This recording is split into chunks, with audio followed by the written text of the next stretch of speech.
Greetings and welcome to a second installment of On the Panel with my returning guests, Byron Adu in Australia, Georgie in Malawi, and Lennox Benson in the UK. Hey guys, and welcome. How are you? Hello.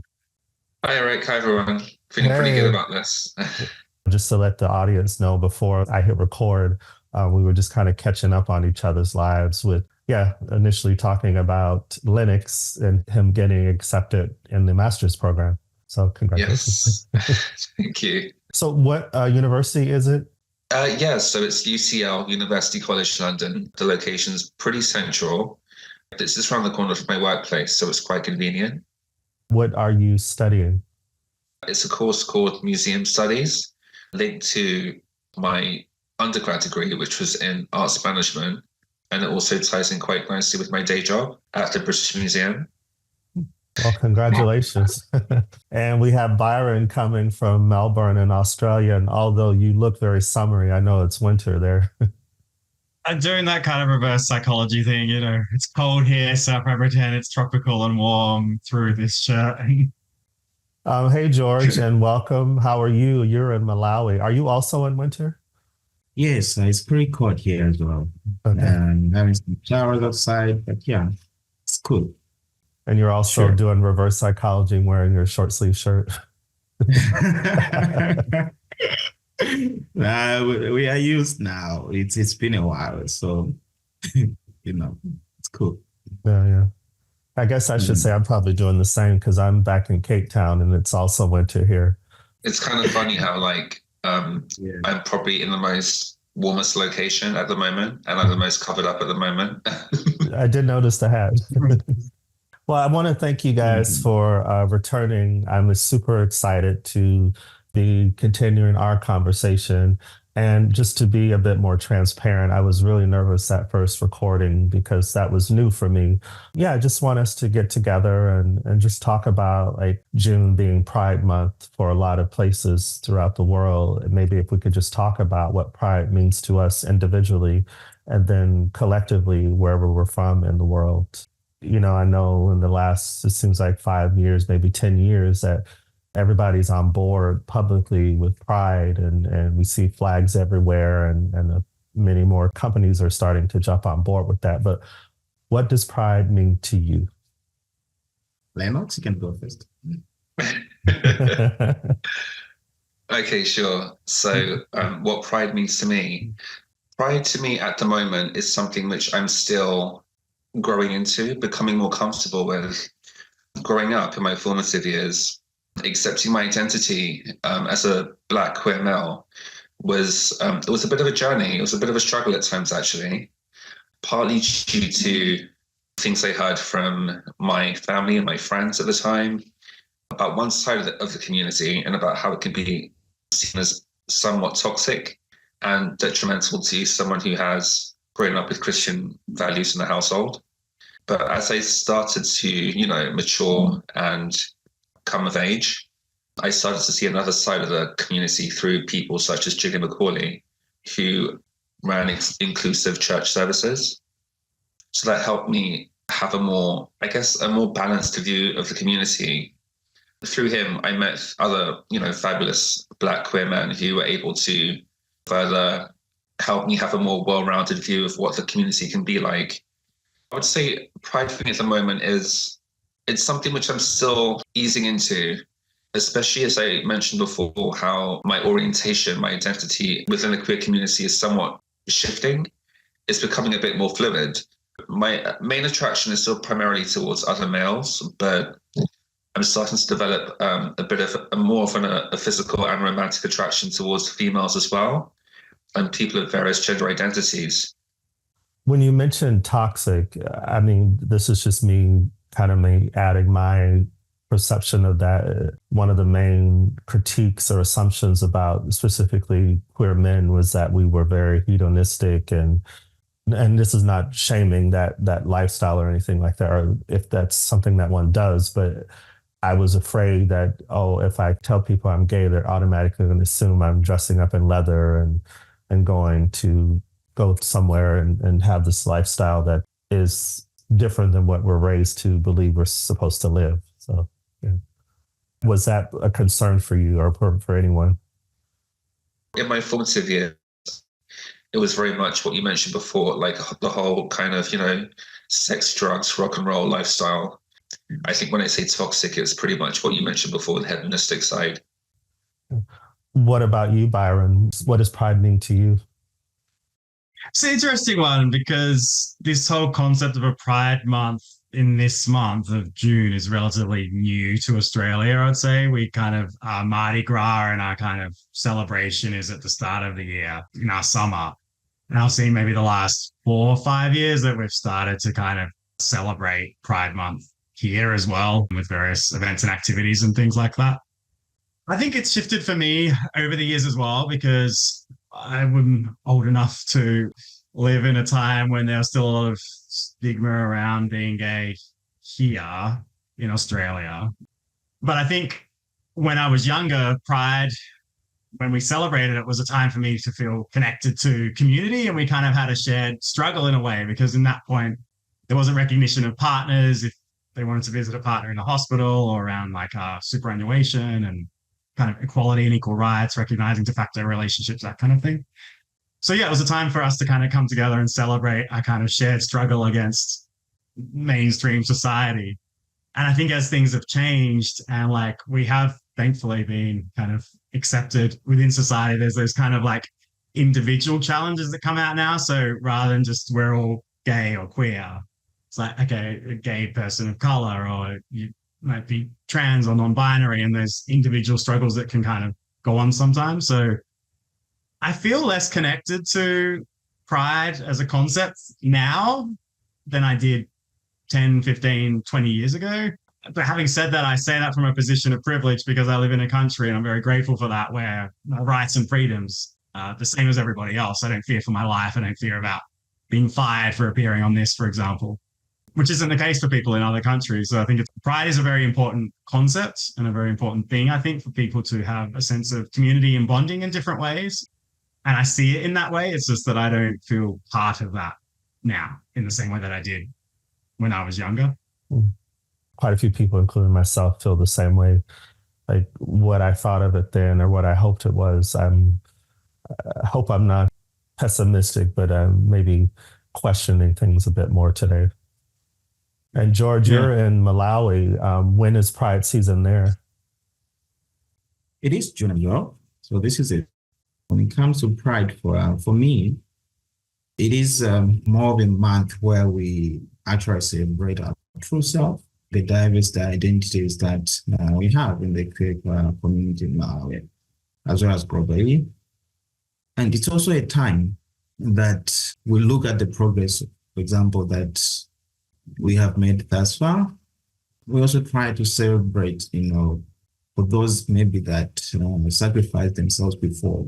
Looking at where we're coming from, there were people that stood out, challenging the systems, challenging the legal framework. So it's also a time that I see that we have to celebrate such people as well.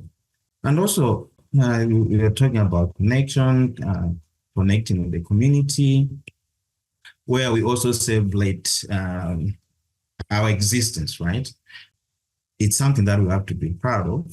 We don't need to be apologetic about it. It's a month that means a lot to me when it comes to Pride. Thank you, the three of you, for talking about the history of it, because I guess you just saw on Netflix, there's a special about queer comedy, the pioneers before and what they had to struggle through. Because I will say it's kind of always been underneath the surface for me with Pride events, but more so as I get older is that I hope we don't, or I am concerned that we lose the importance of talking about those who made it possible for me to sit here right now. And I like what you said, Byron, is that I don't have to worry that I might get fired if somebody sees this because we have laws in place, but that's not because of me. That's because of the people that came before me. But yeah, I really do have a concern that such a heavy focus on the party and all that stuff. But I wonder how we can find ways to talk about the history of it, those who sacrifice their lives for this. sometimes through art is a way for that. And from things that I've seen and observed, like earlier this year when we had our kind of Pride season, I went to some exhibitions which were kind of to commemorate those leaders and people that kind of built the Pride movement in Australia. That was well attended, so it kind of educates people, but also remembering, particularly around HIV/AIDS, people who have lost their lives over the years to that, remembering them as well. I think it's important to have the conversation. So when I was working in the Victorian government and I was on the committee for the Pride Network there, when we did have some events in Pride Month, some that were actually focused, there was the fun kind of drag bingo things that we did, but also around like education and conversations with people. Similar to this, actually, a kind of panel discussion that staff could come to learn a little bit more. So I think there's different ways to educate, both in a kind of like conversational way, but also through other mediums and expressions, through art and other forms. I know already about James Baldwin and certain individuals who everybody knows now for one reason or another, but those people that kind of get lost, hopefully not forever, but get lost for a long time. I think that's just as important. Sometimes we try to document such. And also it's good that you're in Cape Town. There is this an organization, they call Taboo Media. They do a lot of work around keeping the history or queer history, the black queer history, mostly in Southern Africa. So they have a center where they archive such kind of history, even some art galleries as well. So people are able to visit when they go to the museum there in Cape Town, they'll be able to see all the queer history. Something, since we are talking about Pride Month and, maybe to get a little bit personal with each of us, is to ask, like, when did you realize that you were different in the sense of not being heterosexual? I do remember as young as 5 years old being worried about being called a sissy, knowing that was a word that a boy didn't want to be called, but not really understanding why. Why was I so afraid of that? And were other boys worried about themselves? When did you realize that you were unique, beautifully unique? Yeah. I mean, I can go first. I think similar to you, Eric, I think around the age of like 4 or 5, I think that's when I started to notice I was slightly different to most boys. I'm not sure if it was me who noticed it first or if it was my mother, because they tend to say a mother tends to know first. But one of the earliest signs was me being drawn to more classically feminine things. So, for example, when my mother and I used to go to trips to the toy store, I used to gravitate more towards the girls' toys than the boys. I did have an interest in things such as bikes and scooters, but mostly I was focused more on the dolls. My mother, bless her heart, I mean, she indulged me and she bought me various dolls when I was younger. Essentially, she wanted me to be happy. But I think her fear in doing that was that I would possibly be bullied, which eventually did follow eventually, but that's a whole other story. When it came to platonic friendships, I gravitated more towards the females, towards the other girls. I think a lot of the black boys were very much like into sports, into rap, and I was more so into the arts, into R&B, into like indie pop music. And that was more so the preference of the females. When it came to me realizing that I was possibly somewhere on the queer spectrum, I think I was probably about in my late tweens, so possibly like about maybe 8 or 9. And I think other people around me could tell before I did as well. Of course, with you, Byron, I connected with you through a great article that you wrote about connecting to Britney Spears more than what was expected of where you were growing up at the time. In my world, it was Kylie Minogue was the one that all the gays liked, and I chose Britney at the time. I was kind of similar to both you and Lennox in terms of, I remember being about 5 or 6, and there was a man on the train, and I wasn't old enough to be sexualized or anything, but I just remember being I don't remember exactly what he looked like, but I remember just his physique and things like that. And that played on my mind for a long time. And I don't know what it was. It wasn't like he was just this guy on a train that was in a singlet top and shorts and things. when people say, what's your first memory of thinking maybe it could have been a little bit different? That's the one for me. Like, I love sports. When I was growing up, I still like playing sports, and I had male friends, and pretty much until I came out in terms of straight male friends in high school. But before that, I just felt a little bit different. Like, I wouldn't talk about women in the way that my straight male friends would at that age of about, 12, 13. I knew that I had an interest in men because I could kind of feel at that point, starting to feel like an attraction to my friends. And I remember being at the supermarket, and Ricky Martin was, this huge pop star at the time. And he was on the cover of one of these magazines, just shirtless and all ripped, posing. And that was just like, I took that home in my mind, and like I was journaling about that and just thinking how sexy he was, and there was no turning back for me from that point in terms of like knowing, like it kind of confirmed for me this attraction for men. I've never been with a woman, I've never like that kind of thing. So yeah, it was pretty, I was going to say straight journey, but a pretty gay journey in terms of those things. And then it took me 2 or 3 years from that kind of realization to come out to my mum and sister. So I was about 15 then. And then I came out to friends maybe a year or so after that. And I was about 16. And yeah, so I've always been very... you just sparked a memory. My mother's been gone for a while, so she might roll in her grave once or twice. What was your memory? I think I don't think I'd started school yet, maybe between 4 and 5. It was an event with her girlfriends. They were having a little get together. We were at her best friend's house. I remember hearing Playgirl, and I was hearing enough to know that it had pictures of naked men, and they were all crowding around and like, oh my God, we're looking at this magazine. And I remember thinking, I have to see what they're looking at. Like, it's imperative that I see and I do remember that picture. And I do wonder how much that influenced my attractions. It's funny you say that, because that's now sparked a memory in me of the same thing. My uncle would have a porn magazine in the toilet, and I was about 10 or something, and I forgot about this. And I looked at that myself, and I was obsessed. I was focused on the men. And the same with friends at school. We bought porn when we were like 13, 14 through brothers of friends. They would be talking about the women, and I'd just be like fixated on the men in my head and just be like, yeah, look at her tits, but not really interested in that. Yeah. What about you, George? Mine was a smooth sail. Yeah, because as far as I remember, even when I was around same age, 4, 5, that thing where kids are playing, you'd see that you'd prefer playing to the same sex, and so I used to make out with my cousin a lot when I was a kid. Yeah, growing up in primary school, the attraction was towards other men than women. So I didn't struggle much with knowing myself and what I'm attracted to. It's just a matter of accepting who I am and then trying to connect with other folks.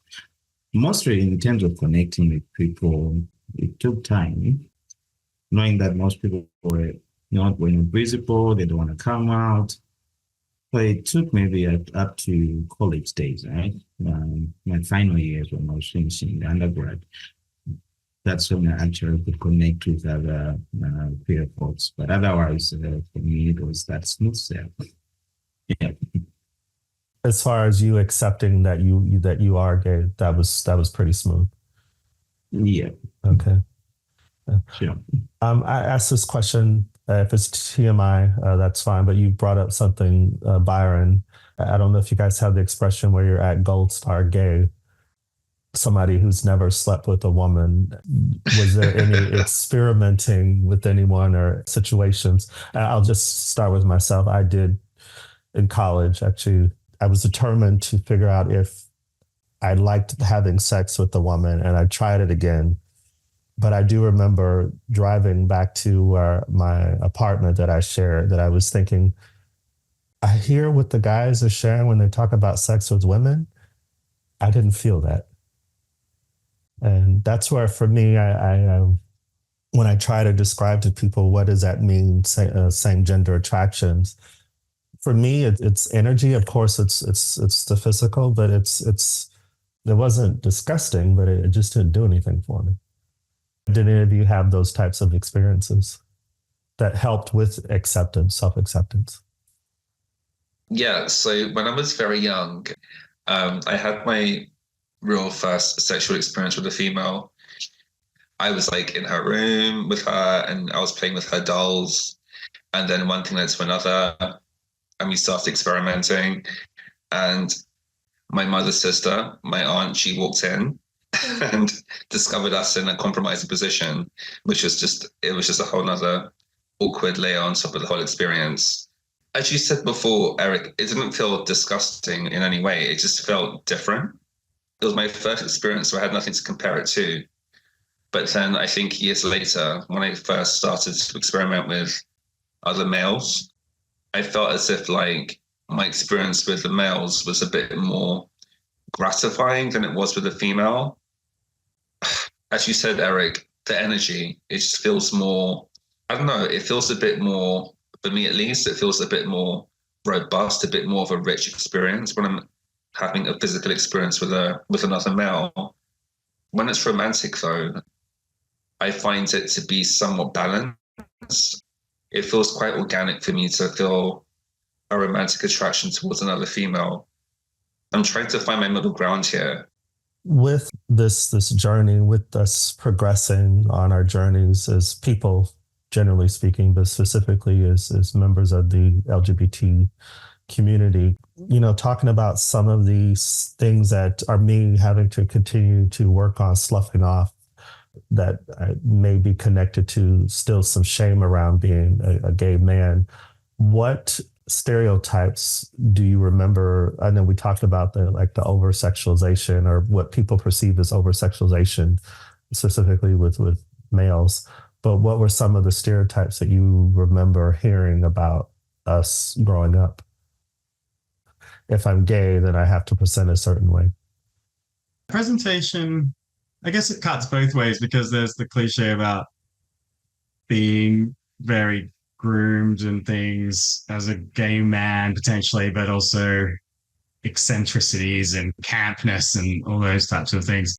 A memory that I have, that maybe because I grew up in a smaller town in Australia, was around gay men and pedophilia. There was almost like a direct correlation between those two things. And I have a really vivid memory of my very first boyfriend when I was 19 or 20, and my family, my mum was fine, but half of her siblings had an issue with it. And one of my aunts talking about that, I think I might have mentioned it in that story actually, was her not wanting my boyfriend at the time to be around her kids because she's like, it's pedophilia and I don't want him to do anything to my kids.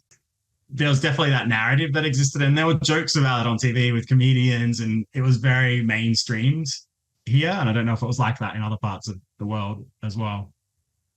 There's that. And also this idea of conflating being gay with cross-dressing, as they're two very distinct things. And this was in a time pre-drag race where drag is kind of celebrated. And then there's a difference between drag and cross-dressing. But again, like this idea that if you are a gay man, that you might enjoy wearing women's clothing or dressing in drag and those types of things. And, people in my family making comments about that, or concerned that I will start doing that as well because I am gay. Literally yesterday, talking with a friend in Sweden, a gay friend, and he works with children, knowing that's not who he is or that's who I am, but still that residue. Like, I never think about it when I'm around little girls. And I perceive that a lot of times if people know I'm gay, they don't really, like, if the little girl comes up to me and hugs me, they don't flinch or anything. But me, when little boys are around, I'm always, I hate to admit that there's still a part of me that worries that they think that. Yes. Yeah. I have a nephew who's almost 10, and he took me, and I babysit him every week. Like, he has sleepovers and things like that. But it took me a few years to kind of break down that in my psyche as well. Like, to think, if I'm too cuddly and affectionate with my own nephew, are people going to think that there's that or that kind of, do you know what I mean? Like it's a really, there's definitely traumas that are carried still from some of these experiences when younger and things that people would say about expectations or associated behaviors. And then too, the thing about dress, yeah, there's a spectrum like with any community. But I do remember after I came out and I had a friend who was, be considered more flamboyant in his attire. And that was fine. That was literally who he was. But me thinking I had to do that. And I remember asking him to go shopping with me and picking out these particular outfits. And, we went out one night, and that was when I realized I'm not going to judge that look, but that is not my look. Because the whole night, I remember the expression, are the clothes wearing you or are you wearing the clothes? And that night, the clothes were wearing me because I was so uncomfortable because that wasn't what felt a part of who I am as far as how part of who I am. I mean, on the topic of presentation, I think to go a bit deeper, I think a really obvious one is the person's body type. Not just simply the body type, but, about how fit or how well sculpted they are. I think that's something which is very much a big point of conversation within the queer community. I was watching this documentary, I think a year or so ago on YouTube about how certain people with certain body types within the queer community, how they're very much made to feel uncomfortable in certain situations. There's that whole notion of if you're fat and femme, then you're seen as the least desirable. Especially looking at a lot of magazines geared towards a gay man, they tend to idolize, the perfectly sculpted body, toned, lean, tan skin. That's something which I'm still learning to deal with myself. I endeavor to keep fit and to work out, but not primarily for the reason to fit that mold of what an ideal queer man should look like. But even with that at the back of my head, I'm always thinking about that, And sometimes when I'm in certain situations where there's a lot of queer men, there tends to be a lot of gay men congregated with their shirts off, and it's it seems as if there's a competition to see who has the best body. And in those situations, I kind of tend to just detach myself because, I don't consider myself to be unfit, but I wouldn't call myself, to be my body type to be that of an Adonis. I think that's universal. I'll say for my own personal journey, as far as how I present, as far as my body, I definitely would like to look in some ways like I did when I was younger, when I was really active in the gym and working out. What I want to be different, and that's what I'm more conscious of today, is that I'm doing it for myself and not for someone else, because that was the thing for me. Even though I had a body, when I look at pictures now, oh, why wasn't I walking around shirtless more? It was up here. That was the minefield of whatever, because I was doing it to attract men, which on some levels that's not bad, but it's like a friend of mine in Sweden who is in fitness professionally. And she said, if you don't enjoy it, don't do it. She talked about her own journey of saying, if I'm not working out for my own enjoyment or for me to look good for myself first and foremost, then it kind of loses its value. But I thank you, Lennox. I think I shared with you when you suggested when I was in Sweden that I'd be more active again. That helped. And my friend that I just talked about, she and her husband, I started to go working out with them. And as soon as I mentioned it to her, she had me go into her Zumba classes, and I worked out with her husband a couple times. And I've been here, I can't get a gym membership because I don't live here, but I found a YouTube channel where I can work out every day. So it's little things that I can do, but for my own personal enrichment, and also part of my journey as a gay man of learning to still want to be desired, that it's not a bad thing for me to want to be desired, to be looked at as an object of desire. There's nothing wrong with that. I'm still sloughing off shame around that. We talked somewhat about some history. 3 of us live in countries where people of color are not the majority, but how do you find ways to give value to yourself as a queer person of color through history that you're finding or that you know about wherever you're at, or even just globally? like this podcast, it's global. And even though I'm American, finding out, like meeting you guys and other people I've met and finding Black queer history globally, it just enriches me even more. Yeah, for me, it's more encouraging. It resonates at a deeper level, considering that in Malawi it's perceived as a foreign concept, as a white concept, which is not true at all, because if you look at queer history, it goes way back in Africa as well. So looking at a global level, finding people of color as well, advocating for the rights of the queer people in, for example, in our countries or in Malawi, it gives a different sense than it would for a white person to speak about the rights of the queer people in Malawi. I don't know if I'm making sense. I think I get what you mean. Yeah, I definitely want to see more of like people that look similar to me being showcased and represented, because I do believe that the reason why certain people, especially people of European backgrounds, full European backgrounds, have pride in themselves because they know this stuff, they know their history, or they can have access to it. So no, I think I get what you mean on that. I kind of agree in a way, but I also think that the average kind of queer person in Australia, whether they're white, black, brown, whatever, I wouldn't say they know much about queer history. Like, we know these like broad concepts of the first Mardi Gras parade was in the 1975 or something like that, 76, I can't remember. So much I know about the history. But we have these kind of like broad things that we're educated on, maybe in the media or around Mardi Gras time. But if you went up to the average gay person and said, can you tell us about 3 or 4 like leading community historical figures within the Australian queer community, they wouldn't be able to name anyone. And that's not having a go at anybody. I just think that generally we're not very good at this kind of stuff as a species. I think humans are always very forward looking and wanting the next thing and evolving and changing, and sometimes don't take that moment to kind of step back and appreciate our history and where we've come from. I've met with, like in high school, I did projects on gay history and I met with people and spoke. I wouldn't be able to recall a lot of people's names and moments in time and historical information. So I think there's maybe some work to be done there in that.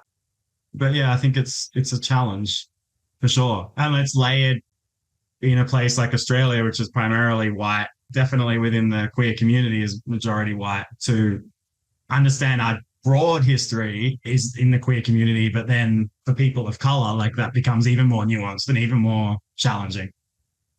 With myself, when it comes to the history of the Black queer community, and how that can possibly enrich me, I'm quite embarrassed to say, but there are so many gaps in my knowledge when it comes to Black queer history in the UK, for example. One of the things which awakened the desire to learn more about my history was reading this book called Black and Gay in the UK. It's an anthology. I'm not quite sure who the creators were, I can't recall exactly, but it was one groundbreaking read for me. Eric, in one of the messages that you sent us, you mentioned there was this online source, called a digital archive, and it's called Black and Gay Back in the Day, co-founded by Mark Thompson and Jason Okunde. I can't pronounce the surname.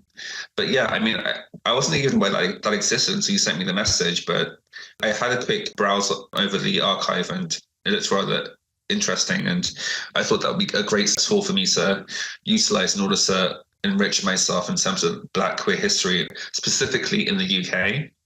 In my formative years growing up in school, like Black queer history was something which would never have been discussed in the classroom.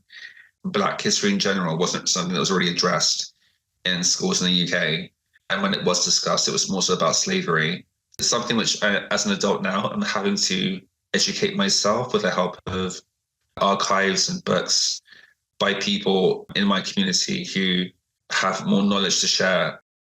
Thank you for bringing up that book. I purchased that book when I was in LA, I think not too long after it came out.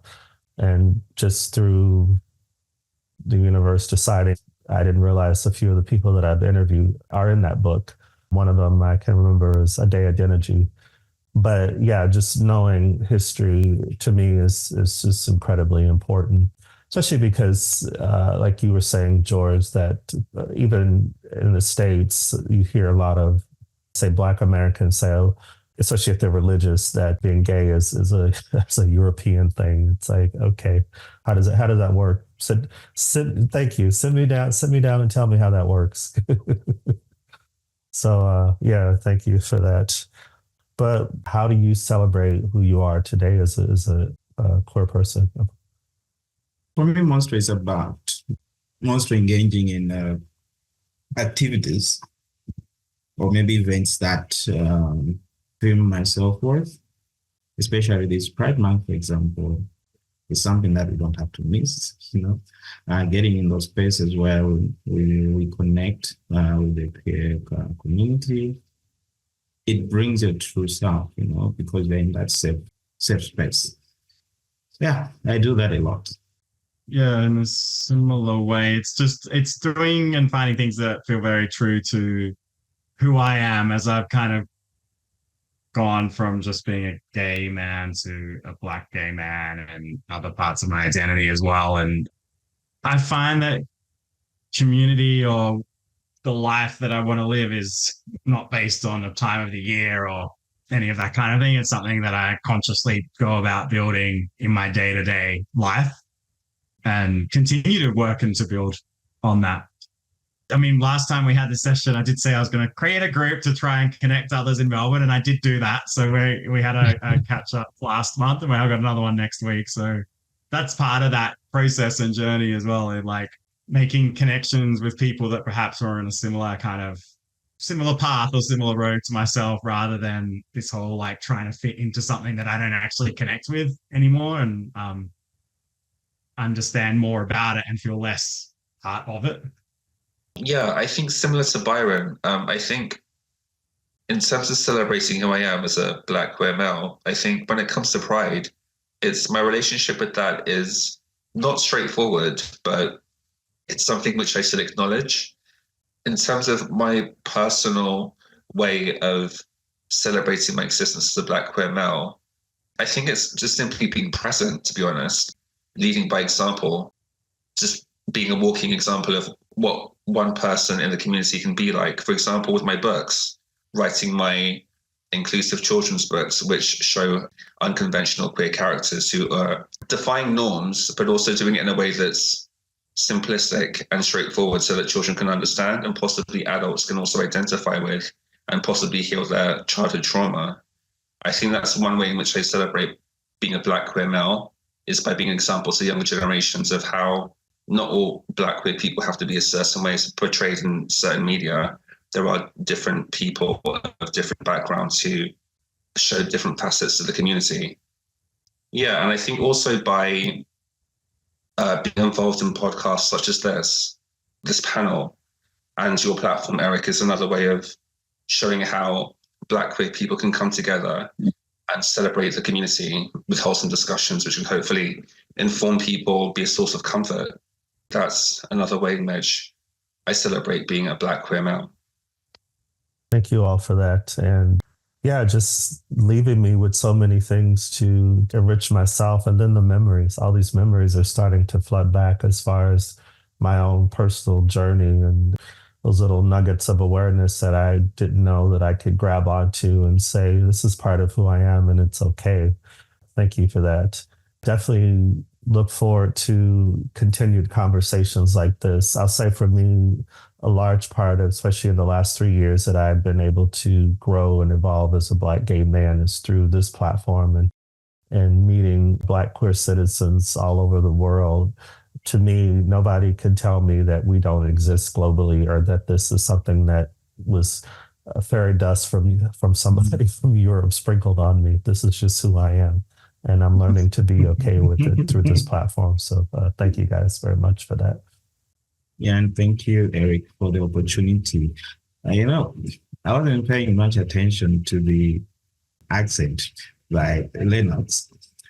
At the moment, I'm like, oh, now this is a British accent, So, it's a good platform that we're able to connect, we're able to know each other at a deeper level.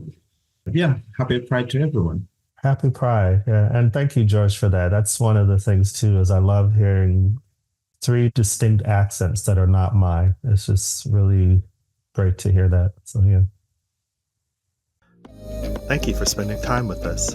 If you enjoyed this episode, please rate, comment, and subscribe. Share with your friends too. You can also follow us on Instagram at Our Black Gay Diaspora and on Twitter at BLK Gay Diaspora. Until next time.